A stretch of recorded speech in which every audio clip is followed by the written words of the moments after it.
జీవ వైవిధ్య సదస్సుతో ప్రపంచ దృష్టిని ఆకర్షించిన భాగ్యనగరం మరో అంతర్జాతీయ సదస్సుకు వేదిక కానుంది. సిటీస్ ఫర్ లైఫ్ సమ్మిట్ పేరిట మేయర్ల సమావేశానికి ఆతిథ్యం ఇవ్వనుంది. రేపటి నుంచి 2 రోజుల పాటు జరిగే ఈ సమావేశాలకు 46 దేశాలకు చెందిన 400 మంది ప్రతినిధులు హాజరు కానున్నారు. జీవ వైవిధ్య సదస్సుకు అలమనగా సిటీస్ ఫర్ లైఫ్ పేరిట మరో ప్రపంచ స్థాయి సదస్సుకు హైదరాబాద్ వేదిక కానుంది. హైదరాబాద్ మహానగర పాలక సంస్థ ఆతిథ్యాన 2 రోజుల పాటు జరిగే ఈ సమావేశాలకు ప్రపంచ దేశాల్లోని ప్రఖ్యాత నగరాలకు చెందిన మేయర్లు హాజరవుతారు.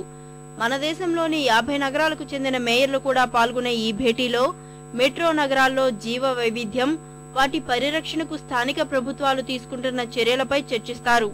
పర్యావరణ పరిరక్షణకు స్థానికంగా అమలు చేస్తున్న విధానాలను ప్రపంచ దేశాల ముందుంచడమే కాకుండా వారి నుంచి ఎన్నో సలహాలు, సూచనలు స్వీకరిస్తామని హైదరాబాద్ మేయర్ మాజిద్ హుస్సేన్ స్పష్టం చేశారు. Cities for Life Summit will cast greater responsibility upon the governments to give importance to biodiversity, to protect all kind of living beings, to save the earth. I strongly hope that summit will be a memorable event and its recommendations would surely bring a revolutionary and healthy change.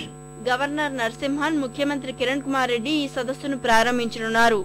Greater Hyderabad లో జీవ వైవిధ్యాన్ని గుర్తించి వాటి వివరాలతో కూడిన సూచీని తయారు చేశామని GHMC commissioner Krishnababu చెప్పారు.